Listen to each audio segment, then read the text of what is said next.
Hello everyone.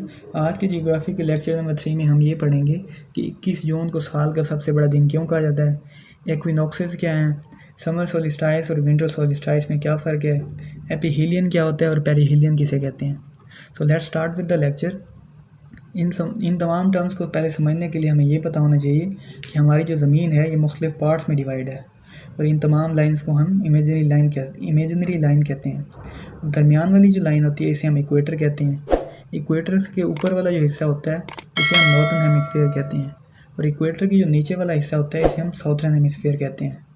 Similarly वैसे तो मैंने इसके ऊपर एक पूरा लेक्चर अपलोड करना है जिसमें मैं आपको ये बताऊंगा कि इक्वेटर के ऊपर कौन से कंट्रीज़ गुजरते हैं, ट्रॉपिक ऑफ कैंसर पे कौन से कंट्रीज़ गुजरते हैं, लॉन्गिट्यूड लाइंस क्या होती हैं, लैटिट्यूड लाइंस क्या होती हैं। ठीक है, तो इक्वेटर के ऊपर अगर हम 23.5 पे जाएं तो इसे हम ट्रॉपिक ऑफ कैंसर कहते हैं। ट्रॉपिक ऑफ कैंसर का जोन होता है ये। इसी तरह अगर 23.5 से ऊपर की तरह अगर 66.5 डिग्री पे जाएँ तो ये आर्कटिक सर्कल कहलाता है। इसे हम फ्रिजर जोन भी कहते हैं, यानी यहाँ पे ठंड बहुत ज़्यादा होती है। तो 66.5 से ऊपर की तरफ अगर हम जाएँ यहाँ पे हम नॉर्थ पोल कहलाएगा ये। ठीक है, 90 डिग्री पे अगर जाएँ तो अगर यहाँ पे इक्वेटर से नीचे अगर साउदर्न हेमिस्फीयर में अगर देखते हैं, इक्वेटर से नीचे अगर 23.5 पे आते हैं तो ये ट्रॉपिक ऑफ कैप्रिकॉर्न कहलाएगा। ट्रॉपिक ऑफ कैप्रिकॉर्न से नीचे अगर हम अंटार्कटिक सर्कल की तरफ आते हैं 66.5 डिग्री पे तो इसे हम कहते हैं अंटार्कटिक सर्कल। अंटार्कटिक सर्कल से नीचे 90 डिग्री पे आए तो ये साउथ पोल कहलाएगा। तो यहाँ पे आप देखते हैं कि समर सोलिस्टाइस क्या बुला है। देखें, पहले मैंने जैसे आपको बताया है पिछले लेक्चर में कि हमारी जो ज़मीन है ये 23.5 डिग्री पे के एक्सेस पे टिल्टेड है। ठीक है, टिल्ट हुई है। ठीक है, तो दूसरी चीज़ ये कि हमारा जो पाकिस्तान है वो ट्रॉपिक ऑफ कैंसर में मौजूद है और ये नॉर्दर्न हेमिस्फीयर में मौजूद है। तो होता ये है कि आपका जो नॉर्दर्न हेमिस्फीयर का जो हिस्सा होता है यानी ट्रॉपिक ऑफ कैंसर जो होता है, ये देखिए ट्रॉपिक ऑफ कैंसर जो होता है ये सन की तरफ टिल्ट हुआ होता है, सूरज की तरफ। जैसे मैंने पिछले लेक्चर में आपको ये बताया कि हमारी जो ज़मीन है अपने एक्सिस के गिर्द भी घूमती है, अपने एक्सिस में भी घूमती है और दूसरा ये कि सन के अराउंड भी रिवॉल्व करती है। तो जब ये रिवॉल्व कर रही होती है तो नॉर्दर्न हेमिस्फीयर का जो हिस्सा होता है इस सन की तरफ आ जाता है और इसीलिए 21 जून को सबसे बड़ा दिन कहा जाता है। ठीक है, आई होप कि ये आपको कॉन्सेप्ट समझ आ गया होगा। यहाँ पे अगर हम देखते हैं समर सोलिस्टाइस में तो नॉर्थ पोल की तरफ क्या होता है कि 6 महीने पूरे दिन रहता है और साउथ पोल में क्या होता है कि 6 महीने पूरे नाइट रहती है। ठीक है, तो यहाँ पे अब देखें ट्रॉपिक ऑफ कैंसर में क्या होता है कि 13 घंटे का दिन होता है, मतलब बड़ा दिन होता है। ठीक है, और आर्कटिक सर्कल में 24 घंटे का दिन होता है। ट्रॉपिक ऑफ कैप्रिकॉर्न में जो है 10 घंटे का दिन होता है। ठीक है, आई होप कि ये कॉन्सेप्ट आपको समझ आ गया होगा।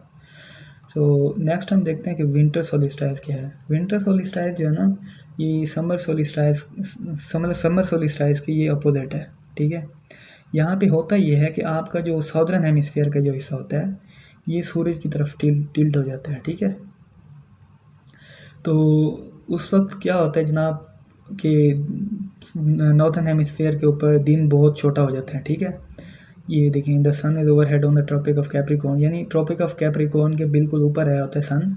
तो ट्रॉपिक ऑफ कैप्रिकॉर्न कौन से जोन में है, जैसे मैंने आपको बताया कि ये साउथर्न हेमिस्फीयर में है। ठीक है जी, तो यहाँ पे क्या होता है नाइट जो है 6 महीने की होती है नॉर्थ पोल की तरफ और दिन जो है साउथ पोल में 6 महीने का होता है। तो नेक्स्ट यहाँ पे देख लें, ये फ़र्क देख लें।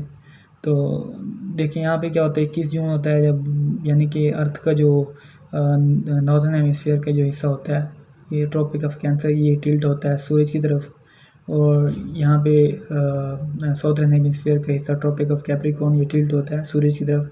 तो यहाँ पे जो है दिन बहुत छोटा होता है। ठीक है, कहाँ पे, नॉर्थर्न हेमिस्फीयर के ऊपर। तो ये सारा कॉन्सेप्ट है। यहाँ पे देखेंगे कि अर्थ हमारी यहाँ ना रिवॉल्व कर रही है सूरज के गिर्द। तो यहाँ पे क्या हो रहा है, ये अपने एक्सिस के गिर्द भी घूम रही है। तो नेक्स्ट हम देखते हैं इक्विनॉक्स का जो कॉन्सेप्ट है, इसको समझते हैं। साल में 2 दिन ऐसे होते हैं जहाँ पे मतलब जिस दिन या रात जो है ना वो बराबर होती है दोनों हिस्सों में, नॉर्थर्न हेमिस्फीयर में भी और साउथर्न हेमिस्फीयर में भी, यानी पूरी दुनिया के अंदर हम ये कह सकते हैं। और इक्विनॉक्स जो है ना ये 2 टाइप्स के होते हैं, वर्नल इक्विनॉक्स यानी कि जिसे हम स्प्रिंग इक्विनॉक्स भी कहते हैं, दूसरा होता है ऑटमनल इक्विनॉक्स। ठीक है, अब देखें यहाँ पे पिछले लेक्चर में जैसे मैंने आपको ये बताया था कि अर्थ जो है जब अपने एक्सिस में घूमती है तो दिन और रात बदलते हैं। जब ये रिवॉल्व करती है सन के गिर्द तब सीज़न बदलते हैं, यानी साल बदलते हैं, ठीक है। तो अब यहाँ पे क्या होता है जनाब कि समर सोलिस्टाइस के बाद जब अर्थ यहाँ पे पहुँचती है तो यहाँ पे हो जाता है ऑटमनल इक्विनॉक्स, यानी कि दिन जो है बराबर हो जाता है दोनों हिस्सों में, नॉर्दर्न हेमिस्फीयर में भी और साउथर्न हेमिस्फीयर में भी। और ये कब होता है? 22 से 23 सितंबर में होता है, ठीक है। तो ऑटमनल इक्विनॉक्स के बाद यहाँ पे जो है अर्थ आ जाती है। यहाँ पे क्या होता है, जो आपका साउथर्न पार्ट होता है, ठीक है, साउथर्न हेमिस्फीयर जो होता है ये यानी कि ट्रॉपिक ऑफ कैप्रिकॉर्न जो होता है ये टिल्ट हो जाता है सूरज की तरफ। तो यहाँ पे नॉर्थर्न हेमिस्फीयर में क्या हो जाता है, दिन जो है बिल्कुल ही छोटा हो जाता है, ठीक है। सिमिलरली यहाँ पे जब आ जाती है आपकी अर्थ, यहाँ पे वर्नल इक्विनॉक्स हो जाता है, यानी स्प्रिंग इक्विनॉक्स भी कहते हैं। मार्च 20 से मार्च 21 में जब पूरी दुनिया में यानी कि नॉर्दर्न हेमिस्फीयर में भी और साउथर्न हेमिस्फीयर में भी क्या हो जाता है, नाइट हो जाती है, ठीक है, यानी नाइट बराबर होती है दोनों हिस्सों में। सो नेक्स्ट हम देखते हैं एपिहेलियन और पेरिहेलियन के कॉन्सेप्ट को। एपिहेलियन कहते हैं जब आपकी जो ज़मीन है बिल्कुल ही दूर हो जाती है सूरज से, तकरीबन 94 मिलियन मील दूर होती है, ठीक है। पेरिहेलियन का कॉन्सेप्ट होता है कि जब आपकी ज़मीन बिल्कुल ही करीब आ जाती है किसके, सूरज के। ये जनवरी 4 को होता है और ये जुलाई 4 को होता है, ठीक है। तो आई होप कि ये कॉन्सेप्ट आपको समझ आ गया होगा।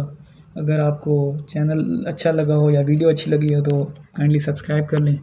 तो इंशाल्लाह मैं मज़ीद लेक्चर जो है अपलोड करता रहूँगा। थैंक यू सो मच जी। अल्लाह हाफिज़।